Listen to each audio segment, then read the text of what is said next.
विक्रम, अब और बहस का कोई मतलब नहीं है। मैंने फैसला कर लिया है। मैं इस दम घोटने वाली गरीबी में अपनी पूरी जिंदगी नहीं काट सकती। कम से कम बच्चों के बारे में तो सोचो। वे अभी सिर्फ 2 साल के हैं। उन्हें माँ की जरूरत है। आर्यन मुझे वो जिंदगी दे सकता है जिसके सपने मैंने बचपन से देखे थे। सुरक्षा, सम्मान और आराम।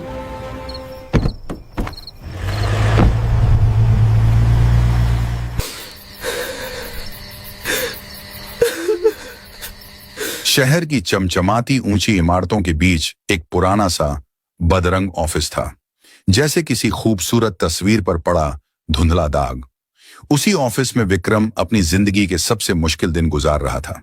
सिर्फ 23 साल का था वह, लेकिन जिम्मेदारियों का बोझ इतना भारी था कि उसके चेहरे से जवानी की हल्की सी मुस्कान भी गायब हो चुकी थी। वह एक लॉजिस्टिक्स कंपनी में जूनियर मैनेजर था। दिन भर क्लाइंट्स की शिकायतें, बॉस के टारगेट और फाइलों का अंतहीन ढेर। कभी कभी ऑफिस के लोग उससे पूछ लेते, यार विक्रम, इतना दबाव कैसे झेल लेते हो? विक्रम बस हल्की सी मुस्कान दे देता, क्योंकि उसकी आंखों में एक अजीब चमक थी, जैसे राख के नीचे छुपी आग जो सही समय का इंतजार कर रही हो। उसी ऑफिस के अकाउंट सेक्शन में सानवी काम करती थी। सानवी सिर्फ खूबसूरत नहीं थी, उसके व्यक्तित्व में एक अलग ही गरिमा थी। संयम, आत्मविश्वास और एक ऐसी शालीनता जो किसी का भी ध्यान खींच ले। वह एक बहुत अमीर परिवार से थी। बचपन से ही ऐशो आराम में पली थी।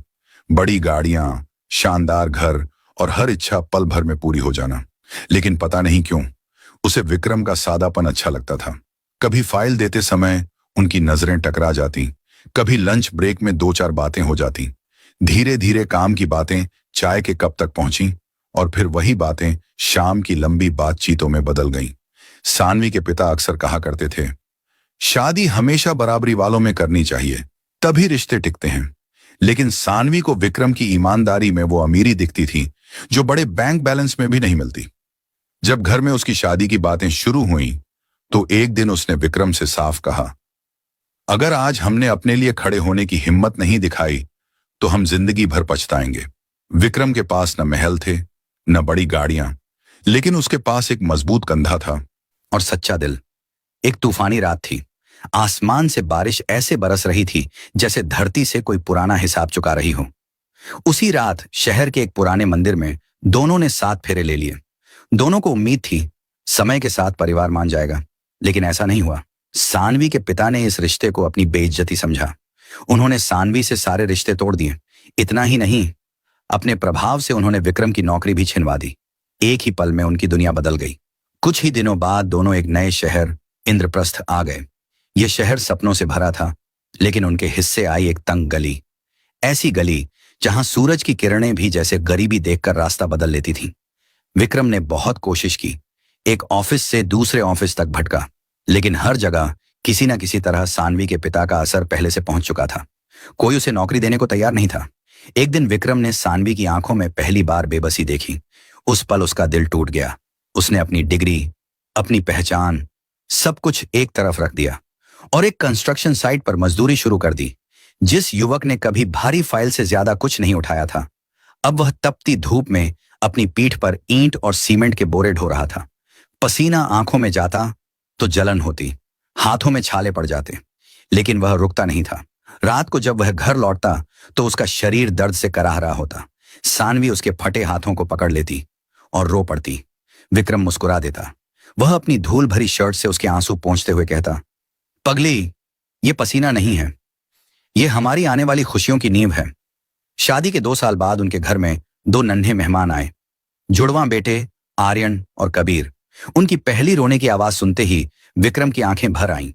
उस पल उसे लगा वह दुनिया का सबसे अमीर आदमी है, लेकिन खुशी के साथ जिम्मेदारियां भी दोगुनी हो गईं। 2 बच्चों का दूध, कपड़े, दवाइयां।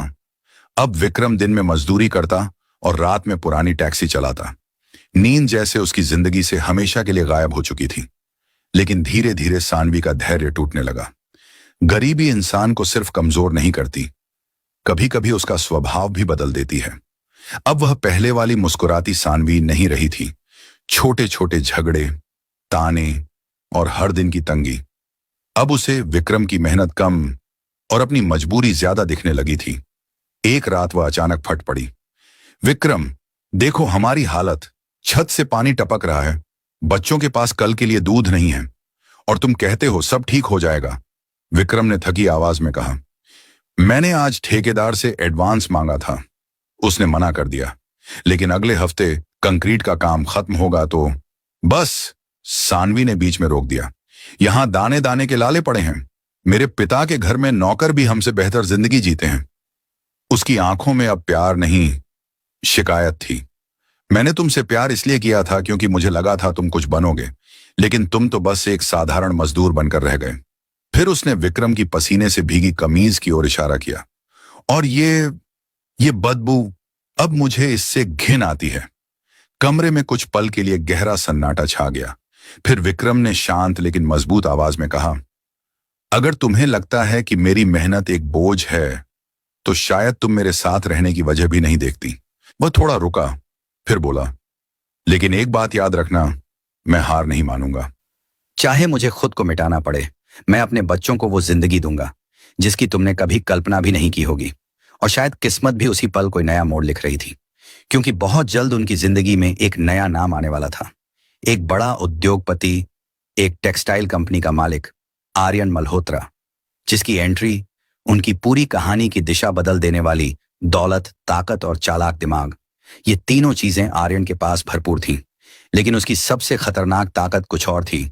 वह इंसानों की कमजोरी पहचानना जानता था। सानवी की आंखों में छिपी थकान, उसके टूटते सपनों की आवाज, उसकी मजबूरी, आर्यन ने सब समझ लिया था।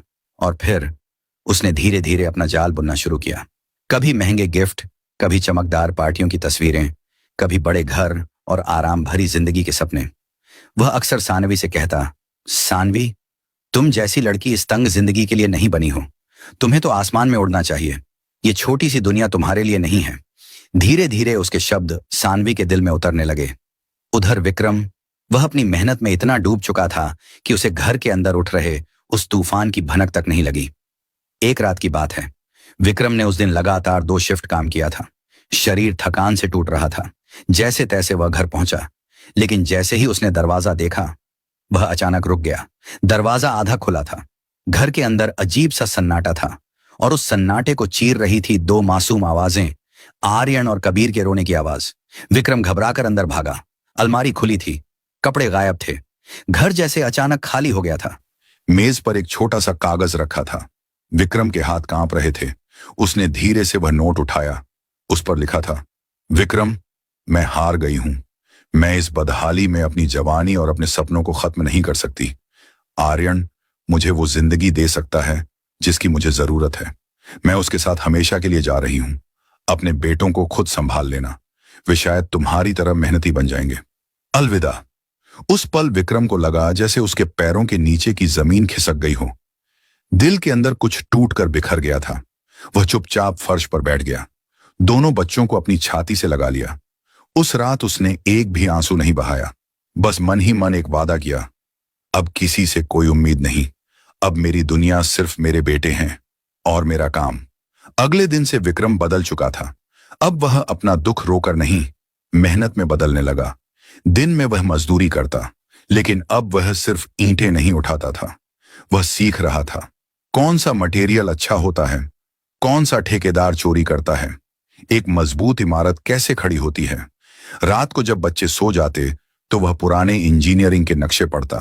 कभी कभी खुद से पूछता, क्या मजदूर हमेशा मजदूर ही रहता है या एक दिन मालिक भी बन सकता है।